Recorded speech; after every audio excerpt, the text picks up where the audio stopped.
Bismillahirrahmanirrahim.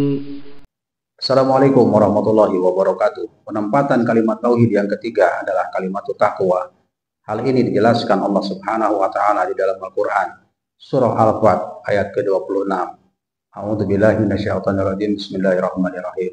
Idza ja'ala alladziina kafaru fi qulubihimul hamiyatal jahiliyah fa anzalallahu sakinata 'ala rasulihi wal mu'minina wal jama'hum kalimatut taqwa.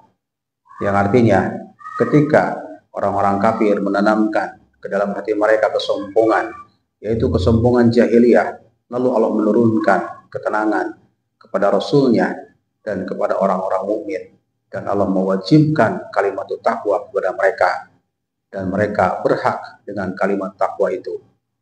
Sahabat rahimakumullah, secara praktikal dalam rangka pengembangan dan penyiaran nilai-nilai tauhid, Rasulullah SAW beberapa kali memerintahkan untuk berhijrah.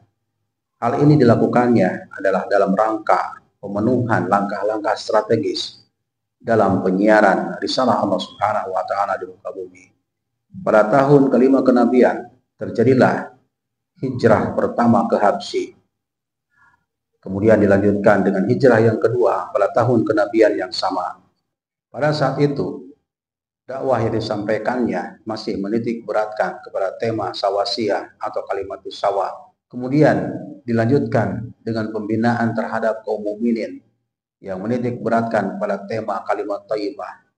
Pada periode inilah terjadi Bai'at Aqabah 1 dan Bai'at Aqabah 2. Pada tahun ke-13 kenabian terjadilah hijrah yang ketiga dengan tujuan Yasrib, yang lebih kita kenal dengan kota Madinah. Di kota Madinah inilah turun ayat-ayat yang serupa dari segi pemaknaannya satu dengan yang lainnya, sebagaimana dijelaskan dalam Al-Quran surah At-Taubah ayat ke-33. A'udzubillahi minasyaitonirrajim. Bismillahirrahmanirrahim. Walladzi arsala rasulahu bil huda wa dinil haq liyudhhirahu 'ala dini kulli walau karihal musyrikun. Yang artinya, dialah Allah yang telah mengutus Rasulnya dengan membawa petunjuk dan membawa agama yang benar untuk dimenangkannya atas segala agama, walaupun orang-orang musyrik tidak menyukainya. Kemudian dalam Al-Quran surah As-Saff ayat ke-9, Allah Subhanahu wa taala berfirman, A'udzubillahi minasyaitonirrajim. Bismillahirrahmanirrahim. Walladzi arsala rasulahu bil huda wa dinil haq liyudhhirahu 'ala dini kulli walau karihal musyrikun. Dialah Allah yang telah mengutus Rasulnya dengan membawa petunjuk dan agama yang benar untuk dimenangkannya atas segala agama, walaupun orang-orang musyrik tidak menyukainya. Dan terakhir dalam Al-Quran surah Al-Fat ayat ke-28. A'udzubillahi minasyaitonirrajim. Bismillahirrahmanirrahim. Walladzi arsala rasulahu bil huda wa dinil haq liyudhhirahu 'ala dini kulli wa kafa billahi syahida. Dialah Allah yang telah mengutus Rasulnya dengan membawa petunjuk dan agama yang benar untuk dimenangkannya atas segala agama. Cukuplah Allah menjadi saksi. Sahabat rahimakumullah, kalimat taqwa pada gilirannya akan menjadikan seorang mukmin atau jamaah kaum mukminin menjadi insan yang muttaqin dengan kesadaran masyarakat yang bertakwa.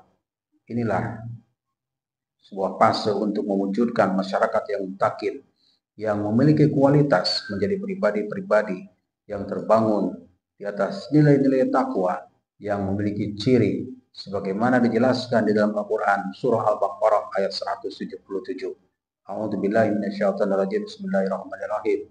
Laisal birra an tuwallu wujuhakum qibalal masyriqi wal maghrib walakinal birra man amana billahi wal yawmil akhir wal malaikati wal kitabi wan nabiyyina wa atal mala ala hubbihi zawil qurba wal yatama wal masakina wa ibnas sabili was sahilina wa bir riqabi wa aqamas salata wa ataz zakata wal mufuna bi ahdihim idza ahadu was sabirina fil ba'sa'i wad dharra'i wa hinal ba's ulaika alladziina shadaqu wa ulaika humul muttaqun. Yang artinya, bukanlah menghadapkan wajahmu ke arah timur dan barat itu suatu kebajikan, Akan tetapi sesungguhnya kebajikan itu ialah beriman kepada Allah, hari kemudian, malaikat-malaikat, kitab-kitab, nabi-nabi, dan memberikan harta yang dicintainya kepada kaum kerabatnya,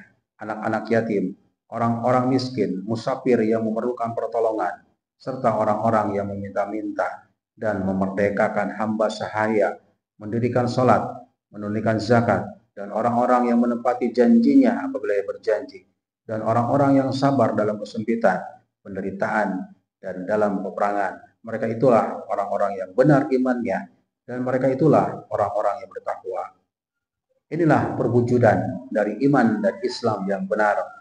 Oleh karenanya, mukmin yang mutakin akan memiliki pola hubungan yang baik yang terjalin antara makhluk sebagai abid dan khalik sebagai ma'bud, yang garis lurus vertikal yang diciptakan melalui proses amal ibadah dalam artian yang khusus dan juga implementasi yang luas, yaitu pengabdian atau keberserah dirian seorang hamba baik secara pribadi atau fardiyah maupun secara kelompok atau komunitas, jamaah atau jam'iyah kepada Allah Subhanahu wa taala.